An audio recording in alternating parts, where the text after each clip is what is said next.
Buenas tardes, profesor. Hola, buenas tardes. Profesor, ¿me puede ayudar con la pregunta 6 de esta semana? Ya, me pregunta 6, muy bien.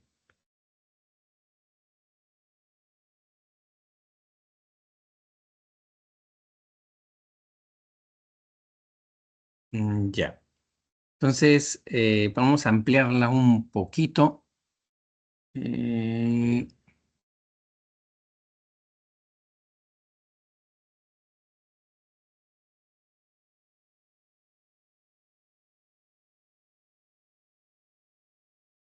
ujú.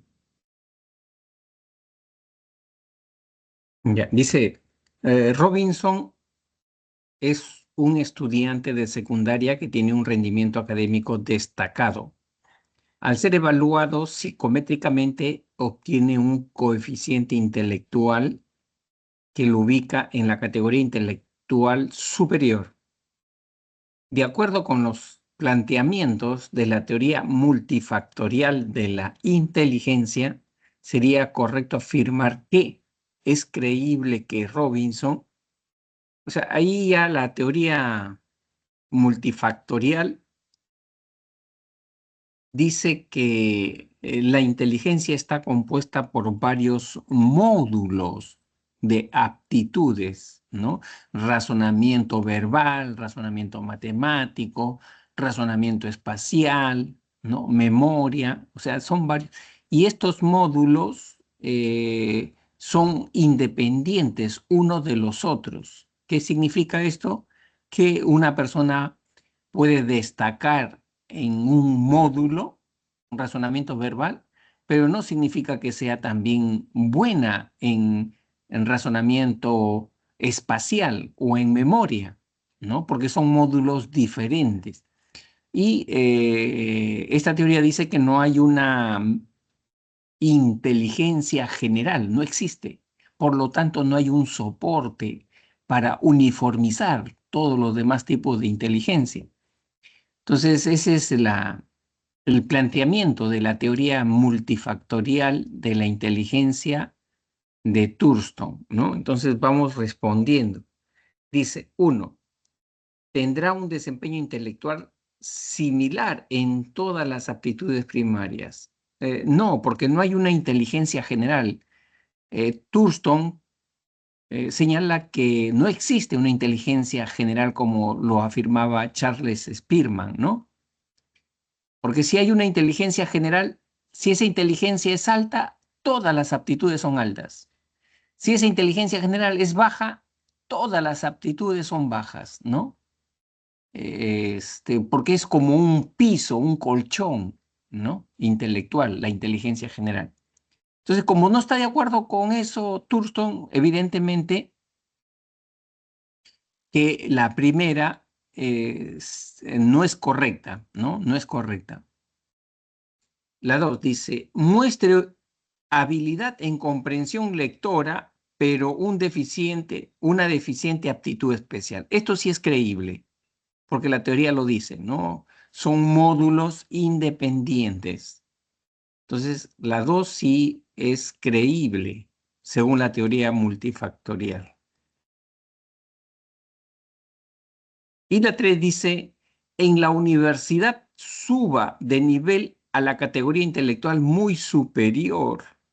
Las teorías clásicas, dentro de las cuales se inserta la teoría multifactorial, ellos consideran que el coeficiente intelectual, que la inteligencia es invariable, ¿no? O sea, si desde pequeñito a uh, a un estudiante lo calificaron como que tiene una inteligencia promedio, ese niñito, cuando sea adulto, igual va a seguir teniendo la inteligencia promedio, por más educación que se le dé, ¿no? Es invariable. Se va a morir con ese nivel intelectual, ¿no? O sea, no se puede cambiar ya el nivel de inteligencia, ¿no?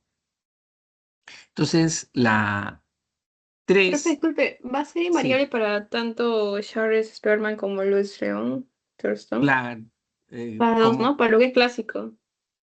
Oh, ese es, ese es invariable para las tres teorías clásicas, ¿no? Spearman, Thurston y Cattell, ¿no? Para los tres. Porque No sé, ellos ¿y por están qué la dentro de 2 la... se toma en cuenta como verdadero si no te lo dice el enunciado como tal o no te lo puede confirmar ¿Cómo? exactamente? Perdón, perdón. Es que la 2 la pone como si fuera cierta, pero el enunciado como que no se va mucho con lo que es comprensión lectora y aptitud espacial, o en Claro, ningún momento te lo lo dice. que pasa que la 2 sí es creíble que aparezca en una evaluación con la teoría multifactorial en un sujeto, es creíble que una persona sea muy buena en comprensión lectora, pero mala, pésima en aptitud espacial, ¿no? Eso sí es creíble, porque ellos dicen, la teoría multifactorial, que son módulos independientes, funcionan de manera independiente, no tienen nada que ver uno con el otro. O sea, uno puede ser genio en, en razonamiento espacial, ¿no? Y un retrasado en comprensión lectora, ¿no? Entonces, eso es lo que dice la teoría, que son independientes porque no hay inteligencia general. Thurston dice que no hay inteligencia general. En cambio, la teoría de Spearman, él sí afirma que hay una inteligencia general, ¿no? Y si la persona es buena en su coeficiente intelectual, ¿no? Entonces, en todas las demás aptitudes también va a ser bueno, ¿no? Va a ser excelente porque tiene una buena inteligencia. ¿Por qué? Porque cree que existe una inteligencia general, ¿no? Entonces, la 2 sí es creíble, pues, ¿no? Porque es parte de la teoría, ¿no? Entonces, la respuesta correcta acá sería esta nada más, ¿no? Profesor, Sí. este, pero también en el específico de Spearman, dice específico, o sea que solamente que se destaca en una sola cosa. También estaría relacionado con Thurston, entonces, en el específico, En el caso de en el Spearman, ¿no? Acá está.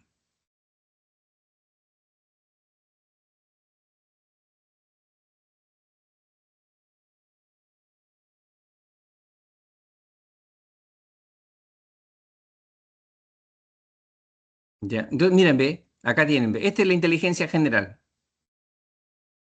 ¿no? Y sí, esta inteligencia general es el soporte de las demás aptitudes, ¿no? Las demás aptitudes o factores específicos, ¿no? Entonces, evidentemente, para Spearman, la inteligencia general tiene que ver con un origen genético, ¿no? O sea, lo que nuestros padres nos han heredado, ¿no? Una buena o mala inteligencia, ¿no? Entonces, acá es el potencial que nos puede dar la inteligencia, la inteligencia general, es el potencial. Lógicamente, si los factores específicos están ligados a factores educativos, culturales, ¿no? A factores educativos y culturales, ¿no? Y ese factor educativo, cultural, hemos tenido un buen colegio, hemos tenido padres que nos han inculcado la lectura, ¿no? Entonces, si la persona tiene buena inteligencia general, la verbal también se va a disparar, ¿no? Se va a disparar, ¿no? Este, mm, ahora, si,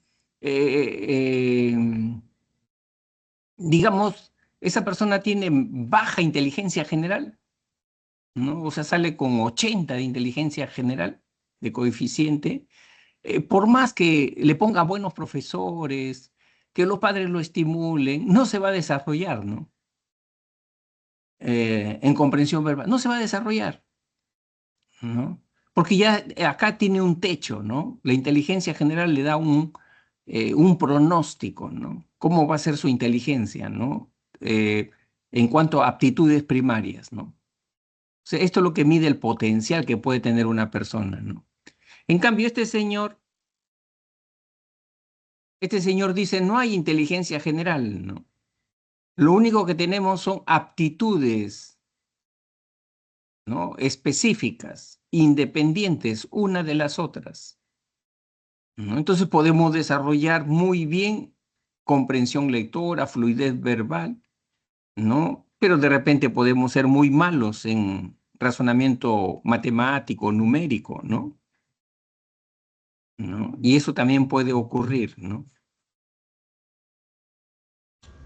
Profesor, pero es decir, el factor general se anclaría con el factor específico de Spearman, pero como le dije, no tendría también el mismo concepto con Thurston respecto del factor S. Esa Mm, parte. Ya,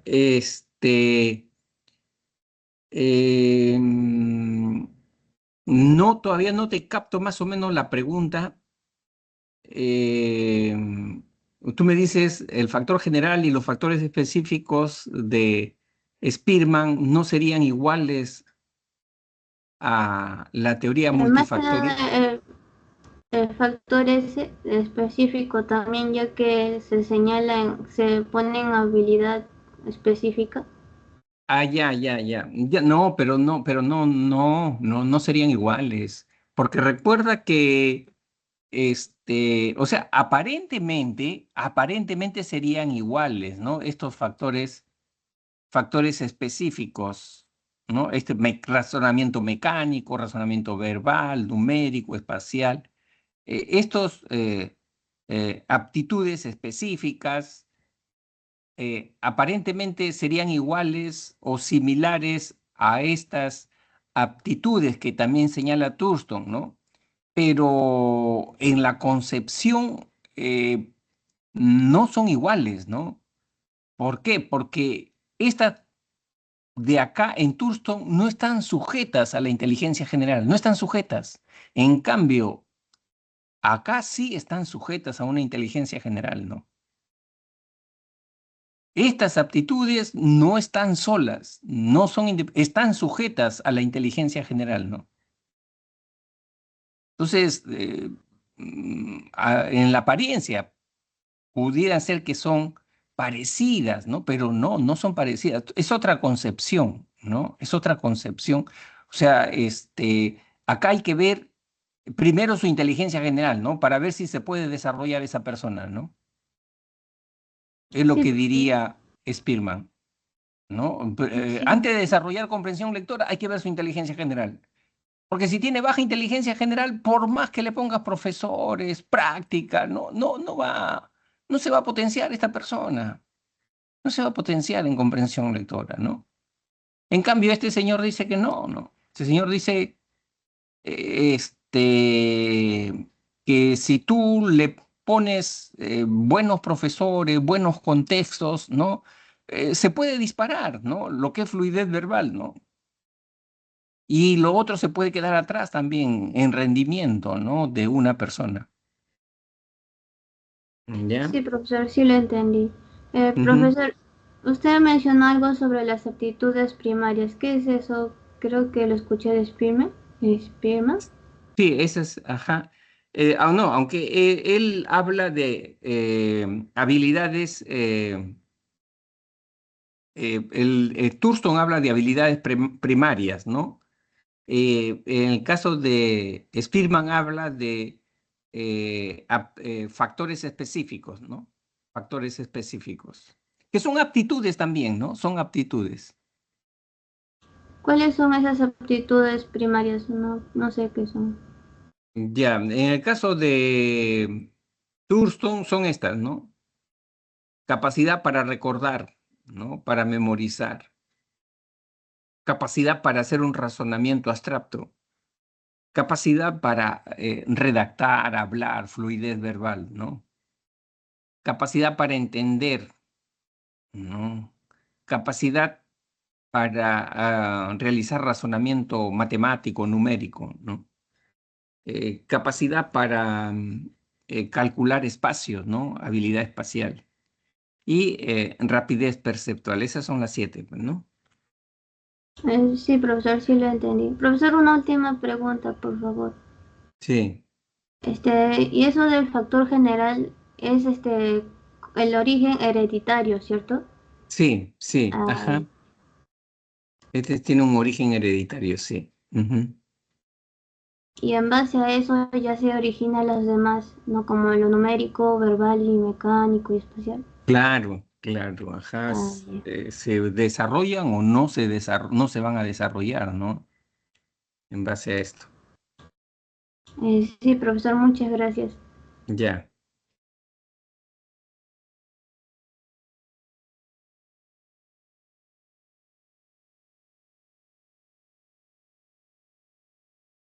ya. Aquí dice Ariana, no, antes está Melody. ¿Qué dice Melody? Buenas tardes. ¿Podría aplicar la 3, 4 y 10? 3, 4 y 10. 3, ya. Entonces, acá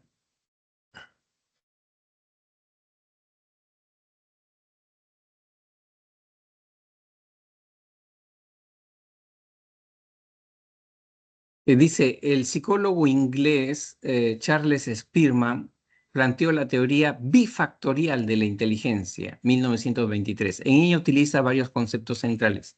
Relacione dichos conceptos con los ejemplos compatibles. Y entonces, el factor general es la inteligencia general. Charles Spearman dice que ese es un origen hereditario, ¿no? Tiene un origen, lo que nuestros padres nos han dotado intelectualmente y que ese factor no mide tu potencial, hasta dónde se te puede exigir intelectualmente, ¿no? Mide el potencial, ¿no?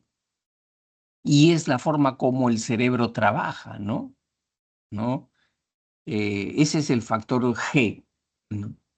Y eh, el factor específico vienen a ser esas habilidades, ¿no? Esas habilidades, perdón un ratito, un ratito.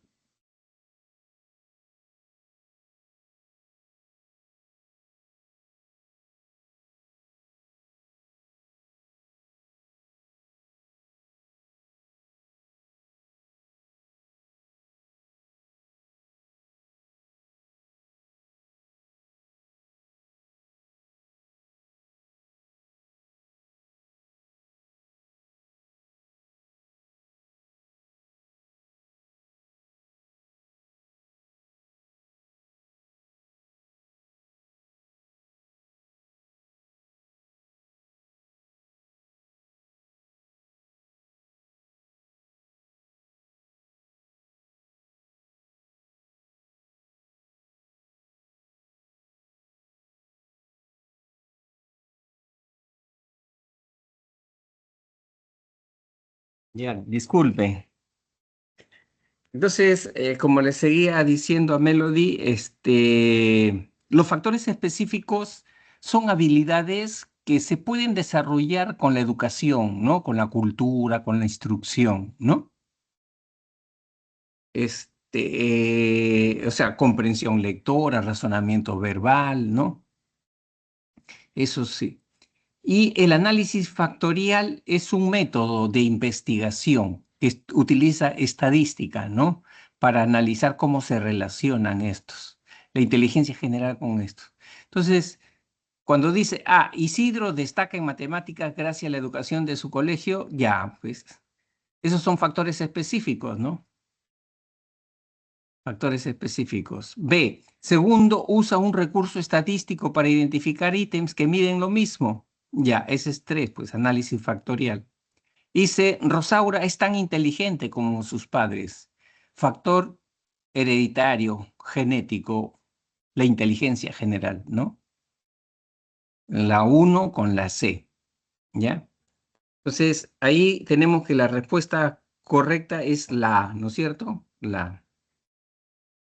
Después la 4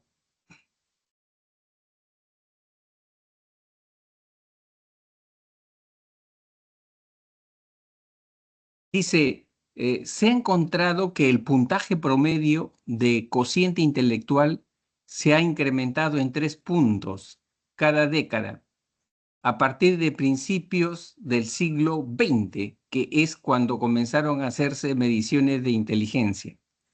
Esto se denomina el efecto Flynn y se ha tratado de explicar por mejoras en nutrición, escolaridad y acceso a servicios de calidad, ¿no? Parece ser que en los países con mayor nivel de desarrollo educativo como Noruega y Dinamarca, estos avances de cociente intelectual se presentaron durante varias décadas, pero se estabilizaron y no se presentan más.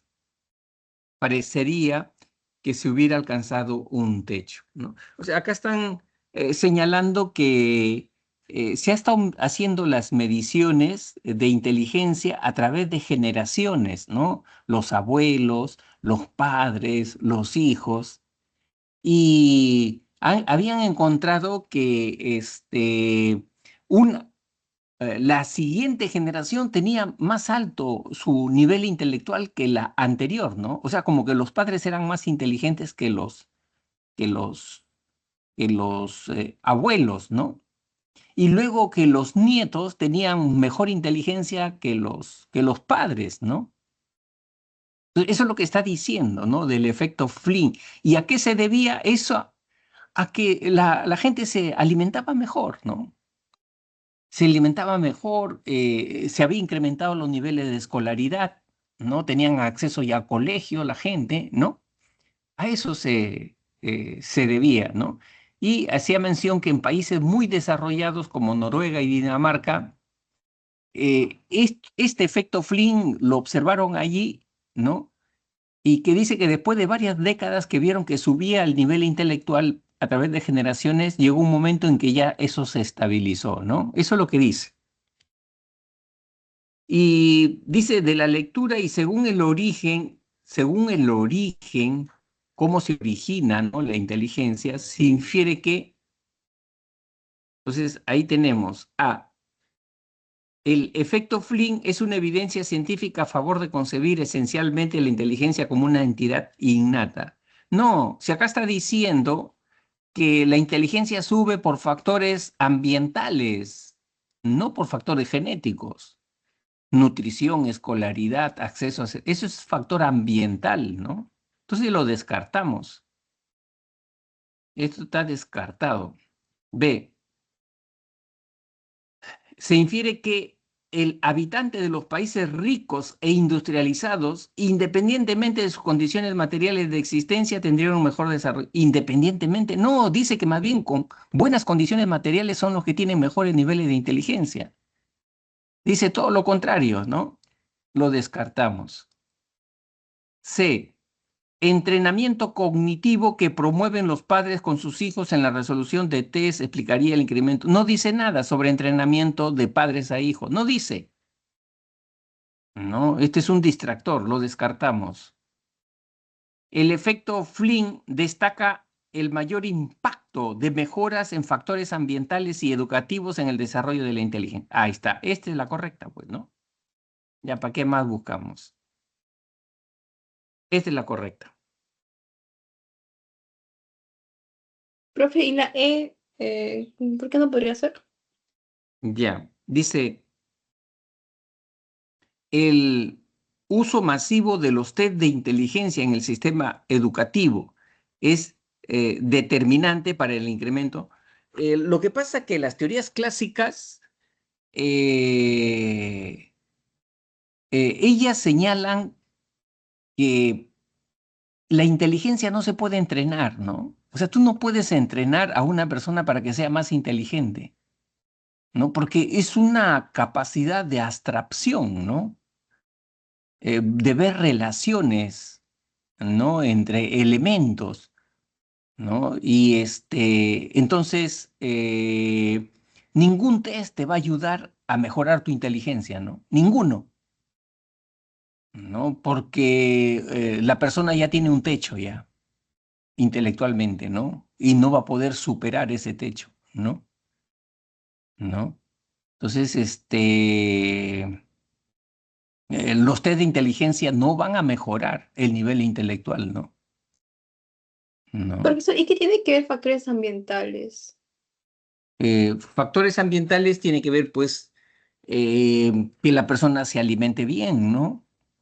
Que por ejemplo, que la madre, estando embarazada, tome su vitamina, su ácido fólico, ¿no? Ese factor ambiental, ¿no? O sea, son factores externos que ayudan al organismo, ayudan al cerebro, ¿no? Y también niveles educativos, ¿no? También es un factor ambiental, ¿no? Antes, ¿cómo se llama? En el tiempo de nuestros abuelos, cuando nuestros abuelos iban al colegio, para ellos una buena educación era solamente llegar hasta el tercer año de primaria, ¿no? Salían sumando, multiplicando y leyendo, y era suficiente, ¿no? ¿No? Luego sus hijos tenían que terminar secundaria, ¿no? Y ahora los nietos no solamente terminan la universidad, sino tienen que estudiar maestría, doctorado, ¿no? O sea, va incrementando los niveles educativos, ¿no? Ya, entonces Sí la queda E claro, no, profe. ya, la E, ¿no? Profe, La y en la 10, 3, la que puso análisis factorial, que va con la sí, B, que es segundo uso de recurso estadístico, ¿por qué va con la B? ya, porque justamente esta teoría, para sustentar la relación entre los factores específicos o esas habilidades con la inteligencia general, ¿no? Eh, el resultado de haber aplicado esas pruebas a grandes poblaciones para sacar la media, el promedio, ¿no? La desviación estándar y poder hacer predicciones, utilizan estadística, pues, ¿no? Y ese uso de estadística, de ese método estadístico, para ver la consistencia de esas pruebas, de esos ítems, ¿no? Se le llama análisis factorial, ¿no? Pero ya no necesitan conocerlo, pues a profundidad ustedes, ¿no? Porque cuando ya ustedes entran a la universidad, ahí les van a enseñar estadística, ¿no? Simplemente es como una referencia nada más. Profe, es como el postulado de la psicometría. Claro, claro, ese es el sustento, pues, ¿no? O sea, la elaboración de pruebas, de test, de personalidad, test de inteligencia, ¿no? Test sobre métodos de estudio, todo lo que sean test. La psicometría es la disciplina que se encarga de darle el sustento teórico, metodológico para la creación de esos test, ¿no? Y básicamente es aplicación de estadística al campo de la psicología, ¿no? La psicometría es estadística aplicada a la psicología.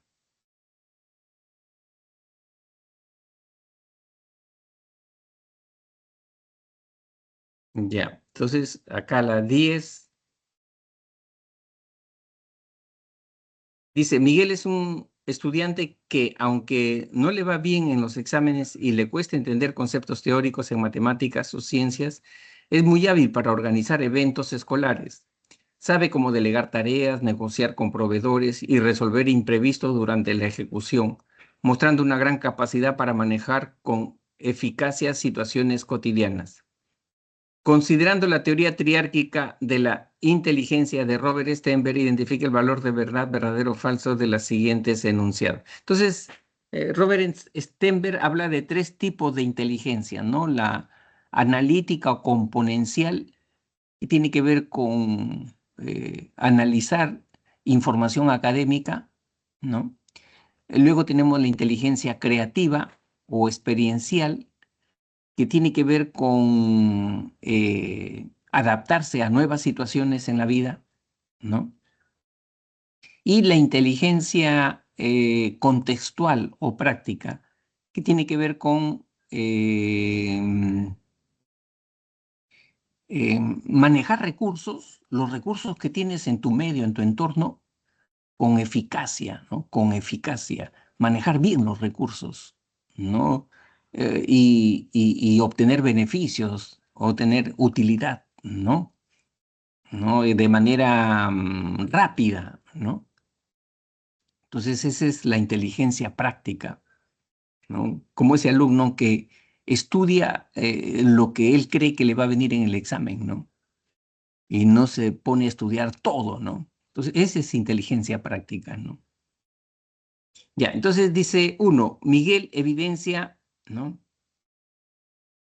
Evidencia sobresalir en la denominada inteligencia componencial, ¿no? Pero acá dice que no le va bien en los exámenes. Y eso es, o sea, todo lo que sea la parte teórica, académica, ¿no? Del alumno, el alumno que en el colegio, en la universidad, ¿no? Le va bien o le va mal, esa es la inteligencia componencial o analítica, ¿no? Y en el caso de Miguel no le va bien, dice, ¿no? No le va bien. Y acá dice todo lo contrario. Por lo tanto, esto es falso, pues, ¿no es cierto? Esto es falso. Dos, el caso en mención es un ejemplo de buena inteligencia contextual. El caso en mención, ¿no? Pero Miguel dice que sí se destaca, ¿no? ¿En qué se destaca? En dirigir gente, personas, dirigir, sacarle provecho a las personas, organizarlos. Esa es inteligencia práctica, pues, o contextual. Entonces, esto sí está bien. El vendedor, por ejemplo, que sabe cómo presentar su producto y convence al cliente, ese tiene inteligencia práctica, pues, ¿no? Y en eso se destaca, dice, sabe cómo delegar tareas, negociar con proveedores y resolver imprevistos durante la ejecución, mostrando gran capacidad para manejar con eficacia situaciones cotidianas. Tres, se puede afirmar que la inteligencia creativa de Miguel es superior. No, no hay nada de inteligencia creativa acá, ¿no? Entonces es falso, verdadero, falso. ¿Dónde está la E? Profesor, esa parte que dice mostrando gran capacidad para manejar con eficacia situaciones, no parece nada de creativa, ¿no? Más va con contextual. Claro, tiene que ver con, con la relación con las personas, ¿no?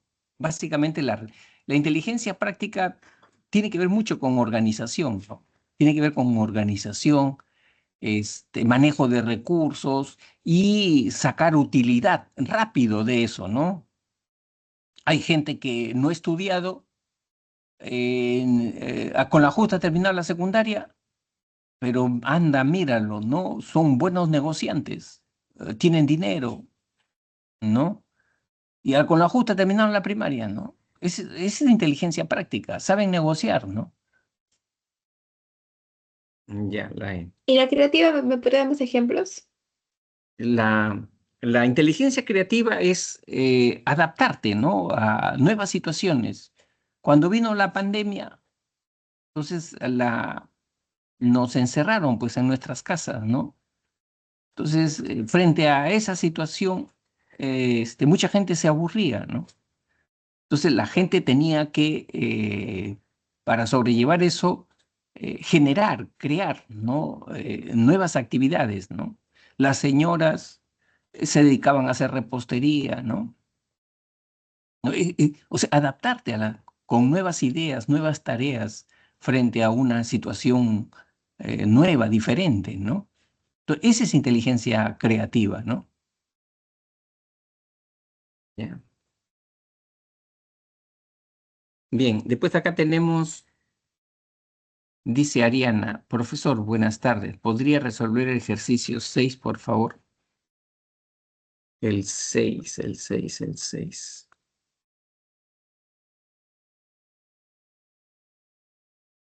Ya. Esto ya lo hemos resuelto, ¿lo has escuchado, Ariana? No, profesor, entra después. Ah, ya, ya. Acá dice, mira, dice, Robinson es un estudiante de secundaria que tiene un rendimiento académico destacado. Al ser evaluado psicométricamente obtiene un CI que lo ubica en la categoría intelectual superior. De acuerdo con los planteamientos de la teoría multifactorial de la inteligencia, sería correcto afirmar que es creíble que Robinson, esta teoría dice que no existe una inteligencia general.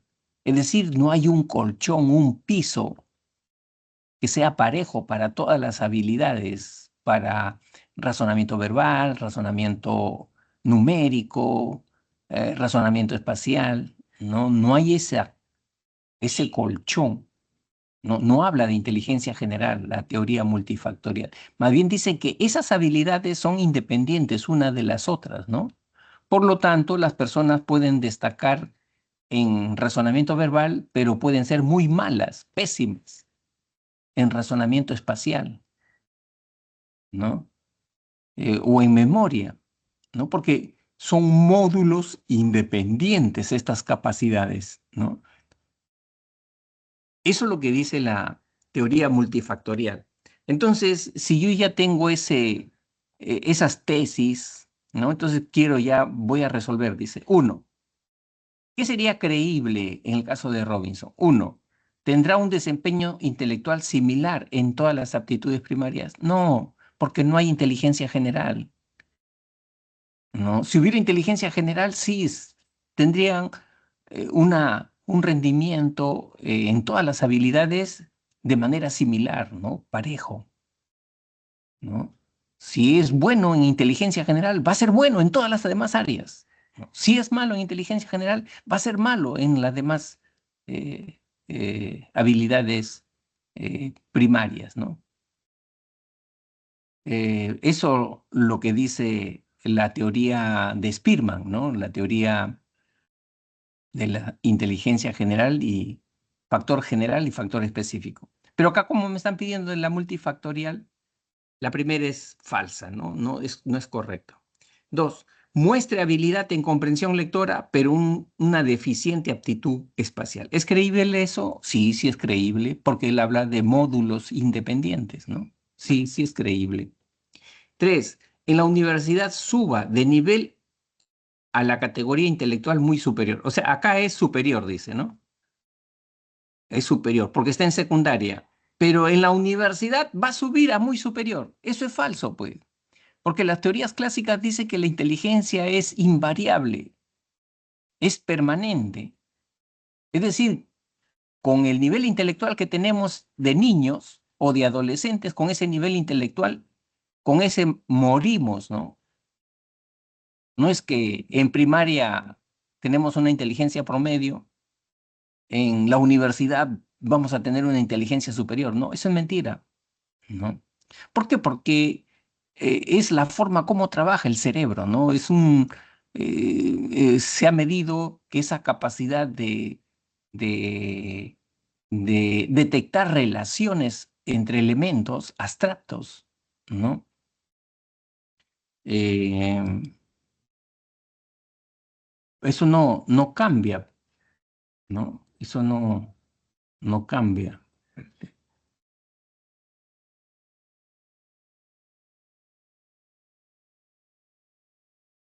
Por ejemplo, mire, están viendo esto, ¿no?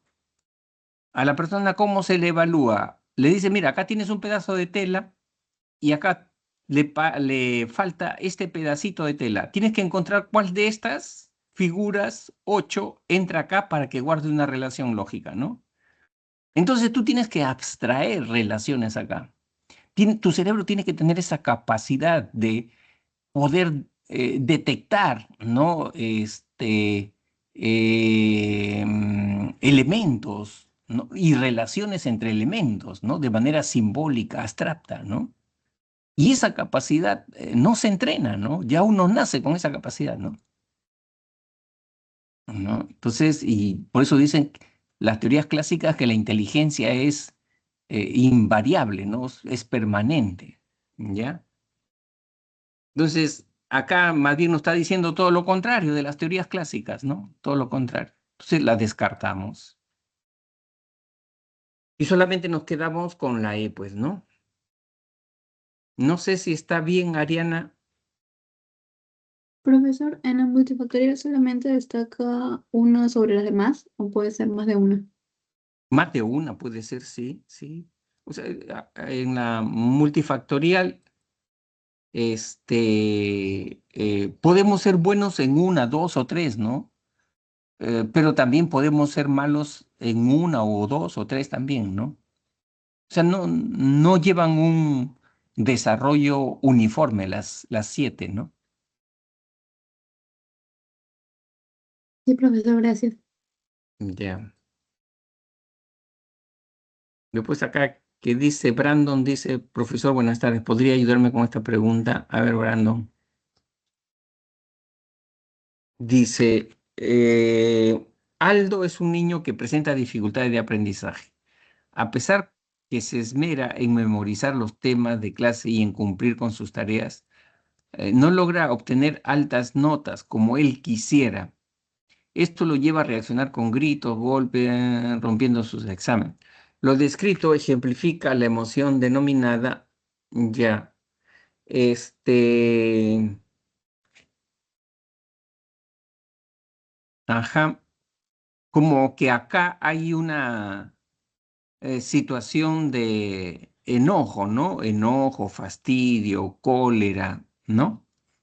Este, em, pero em, acá la idea es la otro requerimiento, ¿no? Si es una emoción primaria o secundaria, ¿no? Lamentablemente, esta pregunta ha tenido muchas dificultades, ¿no? ¿Por qué? Porque recuerden ustedes que una emoción primaria es innata, ¿no? Es innata, ¿no? O sea, alguien me viene a atacar, o bien siento miedo, o bien siento cólera, ¿no? ¿No? Y aparece mi miedo o aparece mi cólera, ¿no? El componente corporal gestual es muy fuerte en una emoción primaria, ¿no? Es muy fuerte el componente corporal, gestual, fisiológico, es muy fuerte, ¿no? Por eso se llama emoción primaria, pues, ¿no? Y el enunciado lo está describiendo como si esto fuera primario, ¿no? Porque dice, no logra obtener altas notas, esto lo lleva con gritos, golpes en su carpeta, ¿no? O sea, es notorio el componente corporal gestual, ¿no? O sea, debería ser primaria, ¿no? Sí, Este, profe, es que el solucionario lo puso como secundaria, o sea, como que esa es la enojo claro, secundaria. porque acá también lo está colocando, ¿no? Porque dice, a pesar de que se esmera en memorizar los temas de clase y en cumplir con sus tareas, no logra obtener altas notas como él quisiera. Acá hay una evaluación ya. No logra obtener altas notas como él quisiera. Está evaluando. Entonces ya no es emoción primaria, sino es una emoción secundaria. Cuando ya interviene una evaluación de lo que te está pasando, ya es un sentimiento, ¿no? Entonces, ¿qué cosa es? Indignación, fastidio, sentimiento. Entonces, esta pregunta tiene el problema que se está dando dos referencias contradictorias, ¿no? Entonces, por ejemplo, en otra situación, por ejemplo, otra emoción que sea Mira, primaria, mira, como si pre- fuera en miedo, en este caso, si fuera miedo, claro, y si, por que ejemplo, venga un ese perro miedo a es aprendido, atacarte, claro, que pero venga si un este perro a miedo, atacarte, ujú, ¿no? Ahí aparece el miedo. Ahí tú no te pones a pensar por dónde me va a atacar el perro, qué me va a hacer este perro, ¿no? No te pones a evaluar nada, ¿no? O sea, ahí aparece ya el miedo, ¿no? Y eso es primario, pues eso es innato, ¿no? sí, pero Lo que pasa podría que haber el caso de que pueda ser secundaria, o sea, en algún claro, suceso. claro, claro, puede. Cuando el miedo es secundario, cuando yo digo, por mm, ejemplo, ¿no? Este perro me va a atacar, ¿no? Pero yo puedo defenderme. No puedo defender, pero mejor no me acerco mucho, de lejos nomás paso por la acera, ¿no? Entonces ahí el miedo ya no es miedo, sino es un miedo que es un temor, una cautela, ¿no? Ya es cautela, porque he hecho una evaluación, ¿no? Y he hecho una evaluación de la situación. O sea, mi miedo se transformó en ¿qué? En cautela, ¿no? Prudencia. O sea, una emoción primaria puede transformarse en secundaria mediante una evaluación de esto. Exacto, sí, sí, sí. Ajá, sí. Ok, está Y bien. el problema de esta pregunta es que te está dando dos elementos contradictorios, ¿no? Por eso que a los alumnos los ha cruzado, ¿no? Y no solamente a Ujú. los alumnos, ¿no? Sí, eso es lo que, por eso le preguntaba, profesor. Muchas gracias, igual. Ya.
Cualquier pregunta que tenga, la pueden plantear.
Cualquier pregunta, chicos, de cualquier semana, ¿no? Que tengan dudas o alguna pregunta de otra institución que quieran compartir también, ¿no? Acá estamos para absolver todas sus dudas.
A ver, Jairo dice, profesor, ¿me podría ayudar con ejercicios 5 y 6? Ya, perfecto.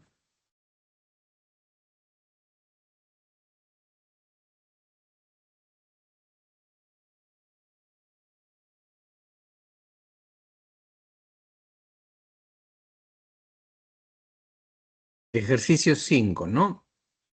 Dice, el efecto de la herencia y el ambiente sobre el desarrollo intelectual fue valorado por Raymond Cattell de manera independiente en dos tipos de inteligencia, la fluida y cristalizada. Identifique el valor de verdad, verdadero o falso de los enunciados que evidencien una manifestación de la inteligencia fluida. Solamente me están pidiendo inteligencia fluida. Entonces yo ya tengo que saber que la inteligencia fluida se manifiesta cuando mi cerebro comienza a razonar abstractamente con imágenes, ¿no? Puras imágenes, ¿no? Em, dominós, cubo de Rubik, ¿no? Se razona con imágenes, ¿no?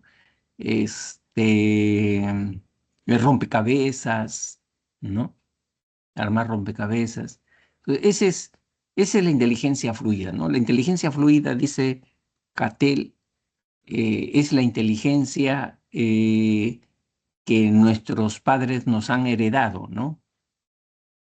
¿No? Y esa inteligencia mide nuestro potencial, hasta dónde podemos llegar, ¿no?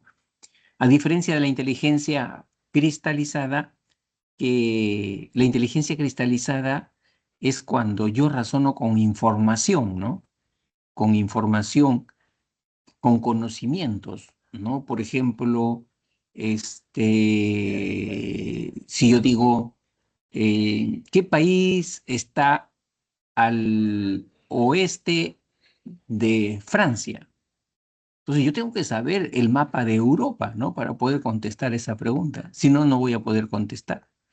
Y yo digo, ¿no? Y yo digo, al oeste de Francia a oeste de Francia está España, ¿no? Está España. Entonces, claro, ¿no es cierto? España.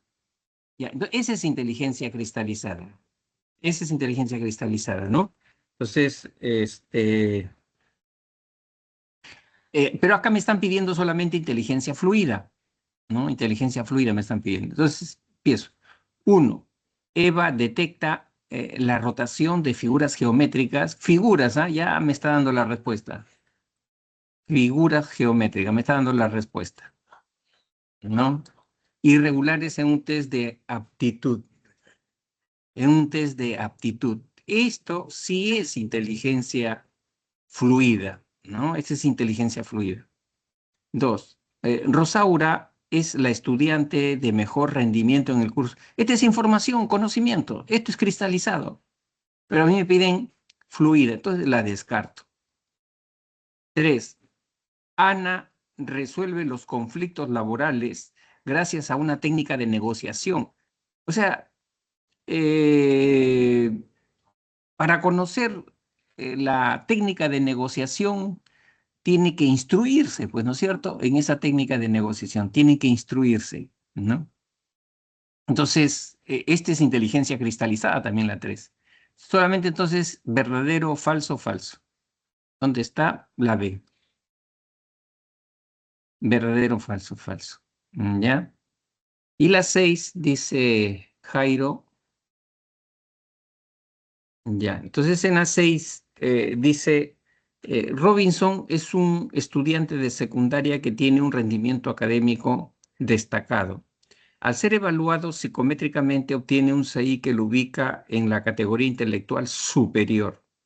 De acuerdo con los planteamientos de la teoría multifactorial de la inteligencia, Thurston, sería correcto afirmar que es creíble que Robinson, o sea, esta teoría señala que las capacidades y las aptitudes primarias son módulos independientes, ¿no? O sea, una persona puede ser muy capaz en razonamiento verbal, pero puede ser un deficiente en razonamiento espacial, porque son independientes, son módulos independientes, ¿no? Porque no hay un piso, no hay una inteligencia general, ¿no? Según Thurston, ¿no?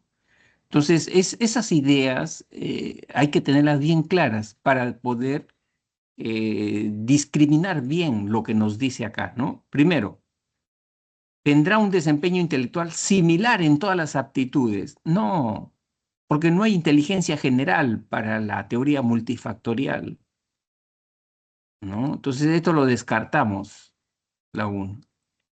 2, muestre habilidad en comprensión lectora, pero una deficiente aptitud espacial. ¿Es creíble eso? Sí es creíble, porque son módulos independientes.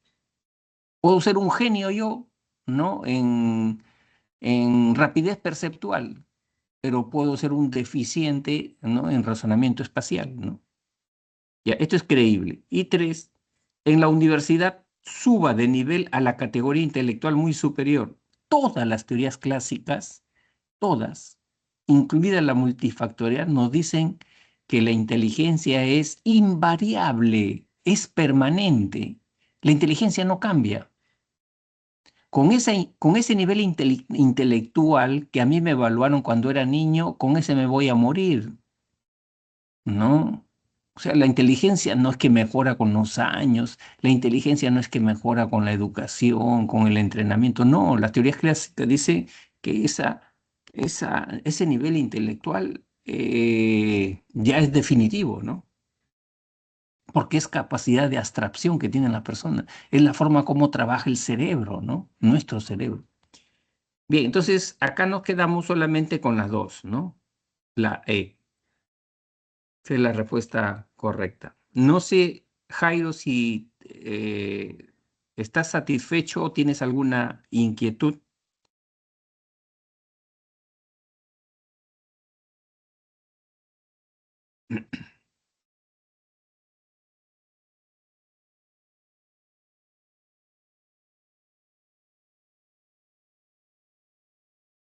¿Me escuchas, Jairo?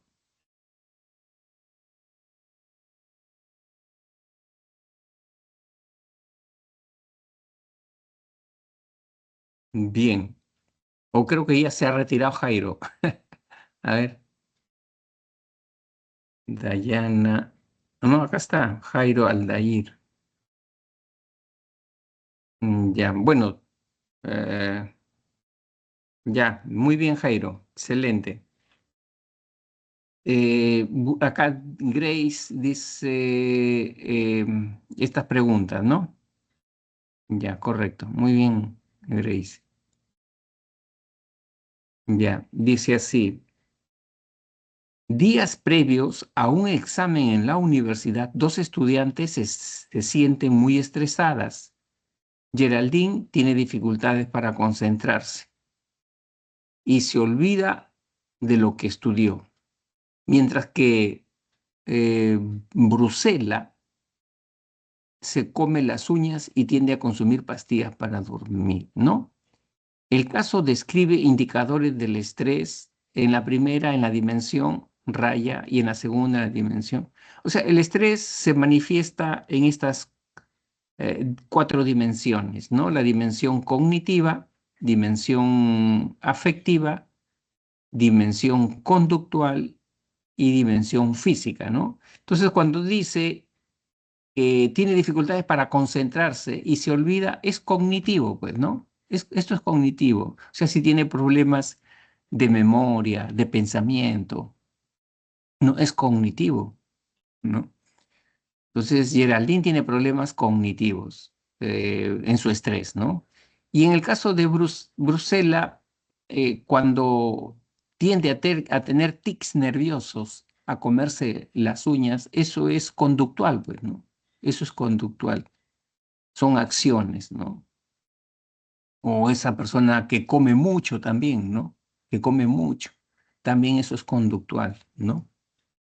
O fuma mucho, ¿no? Entonces, acá sería la A. La 60, la respuesta correcta sería la A. Profesor, ¿cuál es la diferencia entre conductual y física? Física, lo conductual es acciones, ¿no? Son acciones que realiza. Por ejemplo, estoy nervioso, estresado, comienzo a caminar, ¿no? Comienzo a caminar de acá para allá, de acá para allá. Estoy intranquilo, estoy inquieto, ¿no? ¿No? Eso es conductual, ¿no? O ¿cómo se llama? O me pongo a fumar cigarro, ¿no? Porque estoy nervioso, tenso, ¿no? Eso es conductual. Son acciones, ¿no? En cambio, lo físico ya tiene que ver con el cuerpo, afectación al cuerpo, ¿no? Cuando por el estrés el cuerpo se afecta. Entonces, ¿qué cosa yo tengo? Yo tengo, por ejemplo, reacciones psicosomáticas, ¿no? Como que, por ejemplo, tengo gastritis, y eso es físico, ¿no? Tengo dolor de cabeza, y eso es físico. Tengo insomnio, no puedo dormir, ya eso es físico, ¿no? O sea, todo lo que sea psicosomático, ¿no? O me comienza a salir, no sé, dermatitis, problemas en la piel, ¿no? Por el estrés. O se me cae el cabello por el estrés, ¿no? Ya, eso es físico, ¿no? Eso es físico. No sé si está claro ya. Sí, profesor. Ya.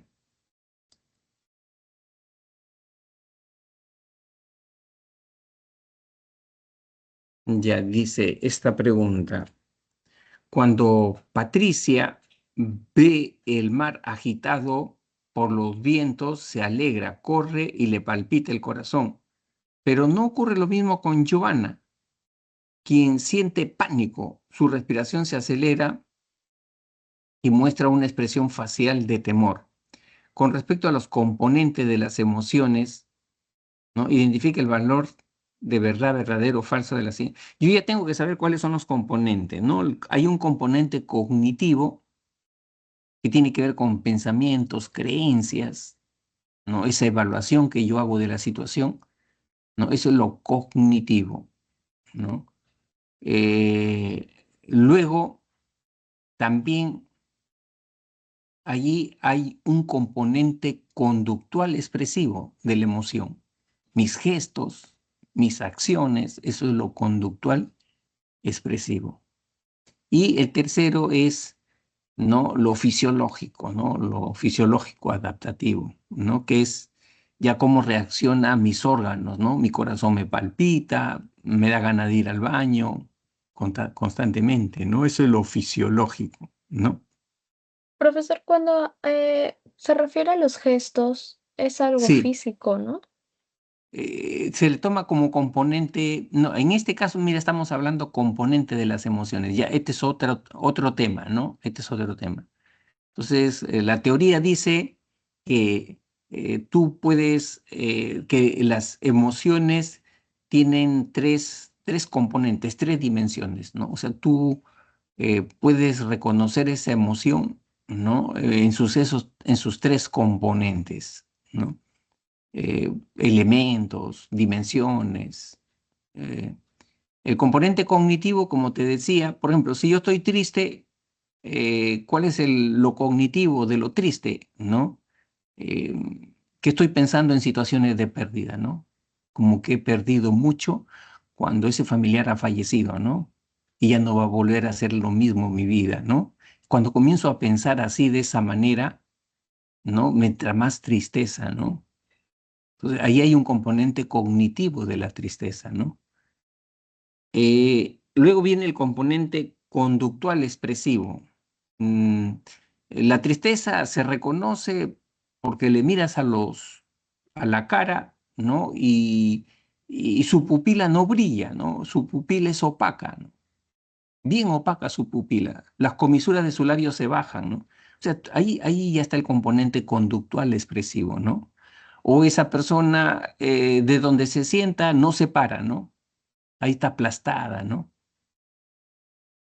O sea, tiene baja energía, ¿no? Ese es el componente conductual expresivo, ¿no? De la tristeza en este caso, ¿no? Y también todas las emociones tienen ese componente. Y el fisiológico, ¿no? El fisiológico que, que tiene que ver con la tristeza, ahí tenemos que ver que todo se contrae, ¿no? Todo se contrae en el funcionamiento de los órganos. La respiración se hace más lenta, ¿no? Se hace más lenta, ¿no? Bueno, vamos a mejor a hacer responder la pregunta, ¿no? Pero lo importante es que antes de responder, el alumno tiene que saber la teoría, pues no, si no, ¿cómo va a responder? Uno, ¿saltar y correr de alegría es parte del componente fisiológico? No, saltar y correr, ese es conductual, ¿no? Conductual expresivo. Ya, lo descartamos, falso. Dos, sentir que la respiración se acelera es parte del componente emocional subjetivo. No, tampoco falso. Sentir que la respiración se acelera es parte del componente fisiológico, ¿no? Ya, falso, falso. Tres, mostrar una expresión de temor en el rostro es parte del componente. Eso sí es verdadero, ¿no? Los gestos, las acciones, eso es conductual. Entonces, sería la D. Ya, Profesor, esta es ¿un la. componente fisiológico podría ser como un dolor de cabeza, algo así? eh, en el caso, claro, porque es algo interno, ¿no? Es algo interno. Sí, sí. Ajá, sí. Ujú. Ya.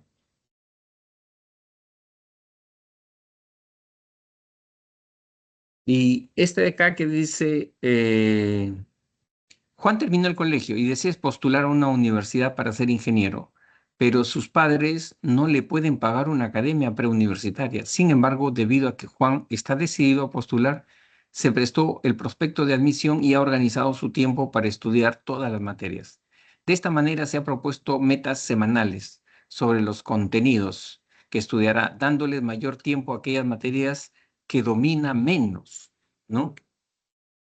Además, evalúa constantemente su adquisición de conocimientos. De acuerdo con lo anterior, Juan está llevando a cabo un autocontrol del tiempo, ¿no?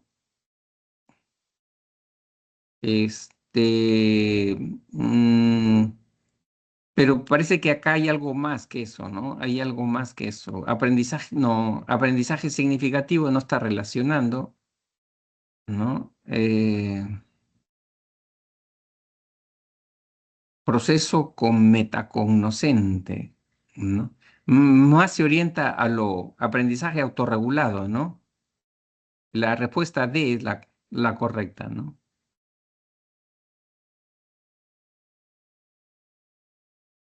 Profesor, ¿por Mm. qué no podría ser significativo? No, porque el aprendizaje significativo dice que el alumno aprende cuando esa información que esté estudiando lo relaciona con su experiencia, ¿no? Con sus conocimientos previos. O sea, yo estoy estudiando historia, la Segunda Guerra Mundial. Y mientras estoy leyendo ahí las causas, las consecuencias de la Segunda Guerra Mundial, me acuerdo cuando vi una película, ¿no? Sobre la Segunda Guerra Mundial, ¿no? Y cómo se comportaban los alemanes contra los nazis y lo relaciono. Ese es aprendizaje significativo, ¿no? O sea, la información que quiero aprenderme la relaciono con mi experiencia, ¿no? Con los libros que he leído, ¿no? Con las películas que he visto, con las historias que me han contado, ¿no? Entonces, ahí sí es aprendizaje significativo. Pero esto no dice, el enunciado no dice eso, pues, ¿no? Profesor, ¿por qué no podría ser la B, proceso metacognoscente? Ya. Este, claro, porque dice, además evalúa constantemente su acción de acuerdo con. Porque la metacognición, o sea, el término correcto es metacognición, ¿no? Acá le han puesto proceso. La metacognición implica tres acciones, ¿no? Planificar, que lo está haciendo, controlar, que lo está haciendo, y evaluar, que no lo está haciendo, ¿no?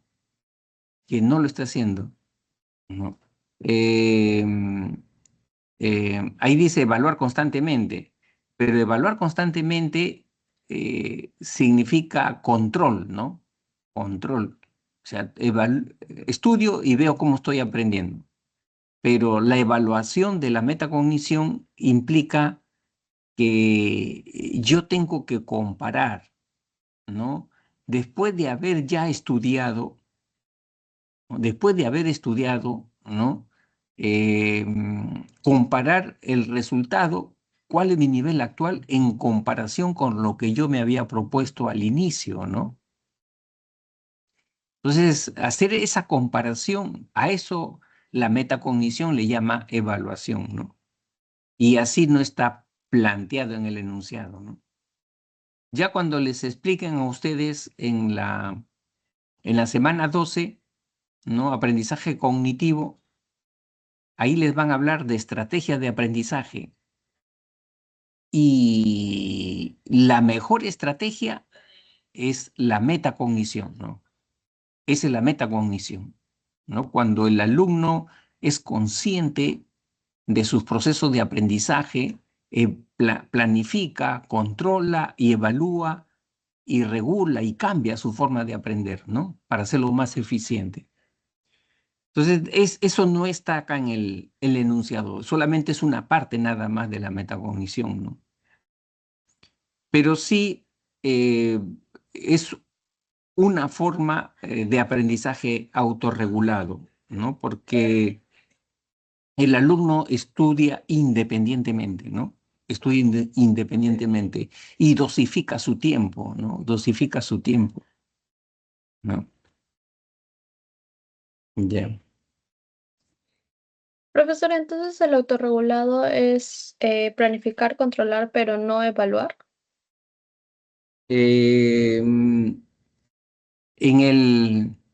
el aprendizaje autorregulado dice que incluso puede ocurrir ahí también, puede ocurrir, ¿no? La metacognición, ¿no? Porque en el aprendizaje autorregulado es cuando las personas utilizan estrategias de aprendizaje, hacen autocontrol emocional, ¿no? Se motivan, ¿no? O sea que es una forma de aprendizaje completo, ¿no? Y eso lo vemos ya en chicos que de repente ya tienen 2 años preparados, los que van para medicina, ¿no? Entonces, ya no necesitan que los presionen, que los motiven ellos solitos, ¿no? Y saben cuáles son sus debilidades y comienzan a corregir sus debilidades, ¿no? ¿No? Entonces, puede haber también aprendizaje metacognitivo en el aprendizaje autorregulado, ¿no? Porque ya el aprendizaje autorregulado es, digamos así, como la meta, ¿no? La meta de un estudiante, ¿no? Es un aprendizaje autónomo, pues, ¿no?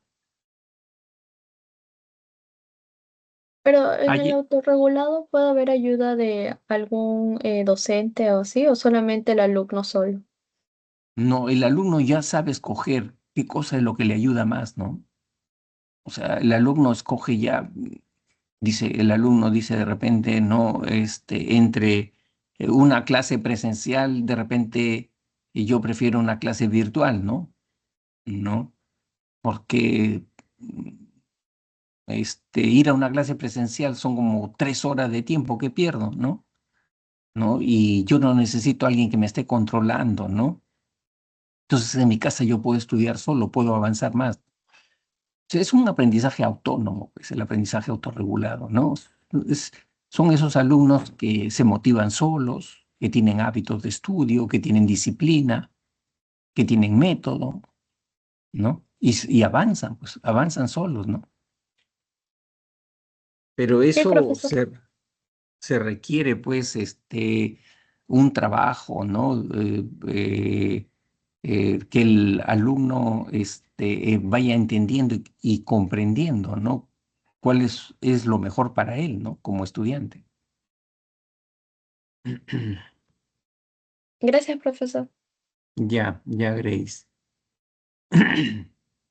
Acá Jairo dice, profesor, que es un proceso meta. Es un distractor. Lo que existe es la metacognición, ¿no? Lo que existe es la metacognición. Pero proceso metacognoscente lo están colocando como un distractor, ¿no? Profesor, disculpe, la metacognición está dentro del proceso autorregulado, ¿verdad? Del aprendizaje autorregulado. Sí, sí, lo que ya están allí sí hacen eso, sí, efectivamente, ¿no? Sí, la metacognición es cuando, por ejemplo, el alumno es consciente y se da cuenta que la forma como estudiaba en el colegio, esas formas, esos viejos hábitos, esos viejos métodos, ya acá en la pre no le sirven, ¿no? No le sirven, ¿no? Y más bien le está trayendo dolores de cabeza, ¿no? Y entonces comienza a cambiar, a modificar, ¿no? Entonces ese alumno comienza a tomar apuntes, ¿no? Ese alumno comienza a hacer mapas conceptuales, ese alumno comienza a hacerse preguntas mientras está estudiando, o sea, comienza a cambiar, ¿no? ¿No? Y se va dando cuenta que si hace eso, aprende y ya no se olvida, ¿no? Y esa información incluso termina el ciclo y la mantiene, ¿no? Entonces, o sea, tener conciencia de eso es metacognición, ¿no? Por eso la metacognición es la cima de las estrategias de aprendizaje, ¿no? Es la cima. Y profesor, si dijera metacognición, igual la respuesta seguiría siendo proceso, o sea, lo autorregulado. Claro, porque ahí como habíamos explicado que la metacognición tiene tres estrategias, ¿no? Planificar qué voy a hacer, en qué tiempo lo voy a hacer, ¿no? Controlar, ya, me pongo a estudiar, ¿no? Y me he puesto en la planificación que en 2 semanas me tengo que acabar el curso, ¿no? De física o de historia, ¿no? Me he puesto eso como meta, 2 semanas, ¿no? Ya, me pongo a estudiar.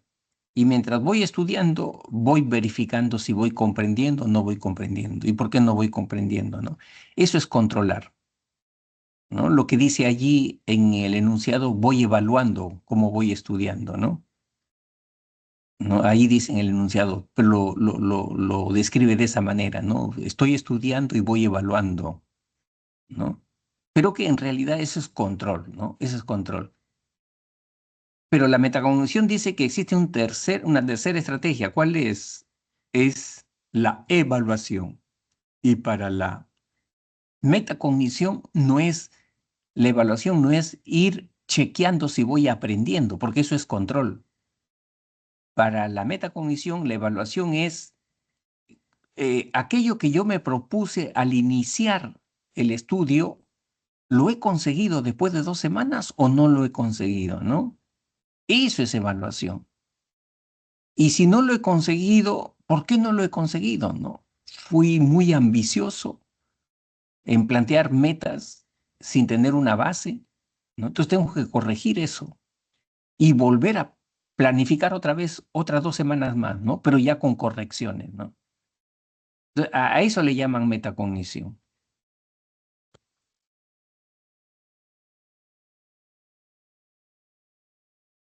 Ya, Profesor, pero ¿me podría ya creo ayudar con una pregunta? ya. Pero eso lo van a ver, chicos, ya en la semana número 12, aprendizaje cognitivo, ¿no? Ahorita estamos en la semana 10.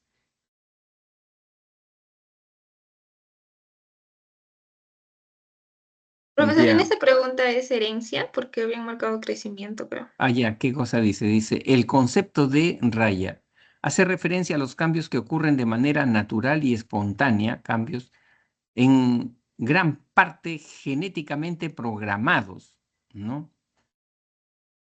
Genéticamente programados. Estos cambios aparecen en un determinado tiempo y el ambiente los afecta relativamente, ¿no? Además, no pueden ser aprendidos. Ya, esta es maduración, pues, ¿no? Esta es maduración. ¿Qué cosa es la maduración? La maduración es la aparición de conductas que aparecen en un tiempo determinado en el desarrollo del niño, ¿no? Por ejemplo, al año ya ese niño tiene que caminar sí o sí, ¿no? ¿Por qué? Porque su cerebrito ya está maduro para que tenga control sobre sus piernas, ¿no? Al año. Y todos los niños deben caminar al año, ¿no? Esa es una pauta madurativa, ¿no?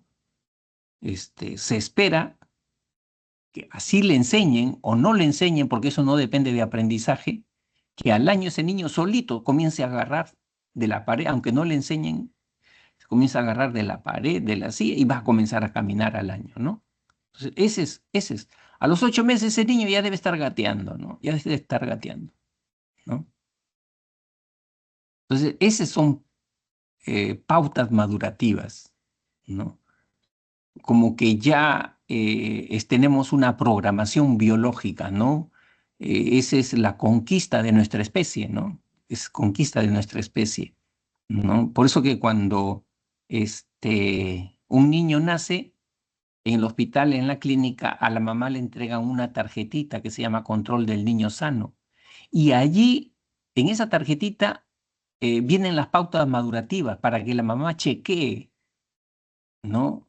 A ver, hijito, acá dice en la parte motora que tú a los 3 meses ya debes de voltearte, ¿no? Y girar sobre tu tronco, ¿no? O, si no lo hace, hay problemas, ¿no? A ver, hijito, acá dice que a los 8 meses tú tienes que decir ta, ta, ta, ta, ta, cu, cu, cu, cu, cu, cu, ¿no? O sea, balbucear ya, pero tú no lo estás haciendo, ¿no? Entonces, esas son pautas madurativas, ¿no? No sé si está claro lo de maduración. Y profesor, en el caso de herencia solamente es cuando se refiere a los genes, ¿no? O sea, Claro, sin de claro, tiempos ni ajá. nada. Y no hay cuestión de tiempo ahí, ¿no? No hay cuestión de Ah, tiempo. claro. Ujú, Sí, profesor, gracias. ya.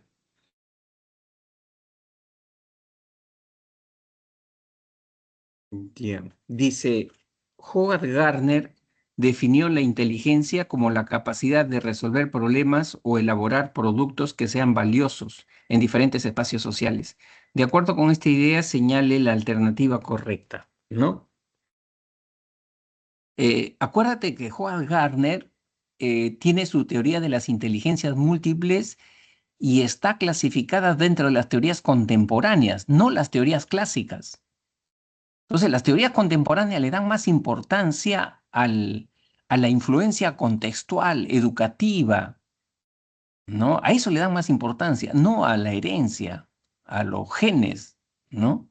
Entonces, yo ya tengo que tener claro eso, pues, ¿no? Para poder contestar. Entonces, cuando dice, la inteligencia humana es innata, ya la descarto, pues, ya la descarto, porque está en contra de las tesis de las inteligencias múltiples, ¿no? B. Su tesis certifica que una conducta brillante en la escuela garantiza la realización humana respecto a lo académico. No, él está en contra de eso, ¿no? ¿Por qué? Porque él dice que las escuelas solamente priorizan dos tipos de inteligencia, la inteligencia lógica matemática y la inteligencia lingüística. Y las escuelas, las universidades no desarrollan los otros talentos que tienen las personas, pues no, porque las personas tienen una multiplicidad de talentos, como por ejemplo el canto, como por ejemplo la danza, ¿no? Inteligencia sinestésica, como por ejemplo la persuasión, ¿no? Que tiene que ver con la inteligencia interpersonal, con el liderazgo, ¿no? Inteligencia interpersonal. Eso no lo desarrollan, ¿no? En ambientes académicos. Entonces critica y cuestiona justamente estas escuelas tradicionales, ¿no? Entonces la B tampoco es. C. Es falso afirmar que la adquisición intelectual tenga alguna relación de causalidad con aspectos. No, está diciendo lo mismo que esto, ¿no? Está diciendo lo mismo que esto, pero en otra forma. La C, igual que la A, está diciendo lo mismo, ¿no? O sea, como que asume que los aspectos genéticos son importantes, ¿no? D, sus estudios amplían el campo del concepto de inteligencia más allá de lo académico. Esto es cierto, ¿no?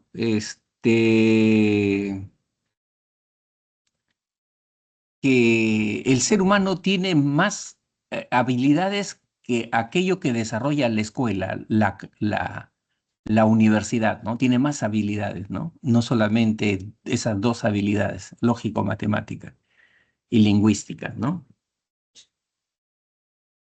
La D, es la D. Ya. A ver, una última más, porque saben que, chicos, yo a las 7 yo tengo que cerrar, ¿no? Porque voy a viajar. O sea, yo ahorita estoy en el norte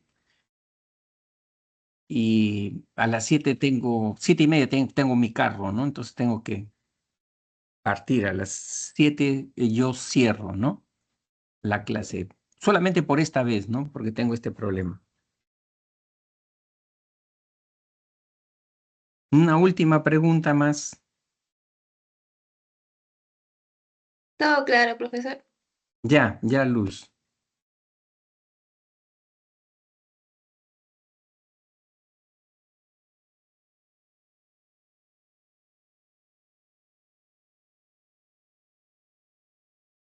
Bien, entonces,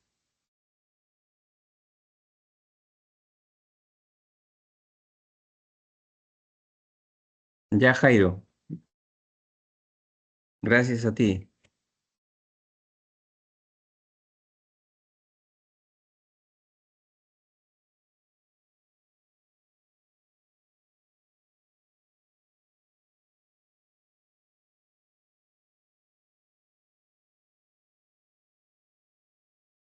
Próximo martes.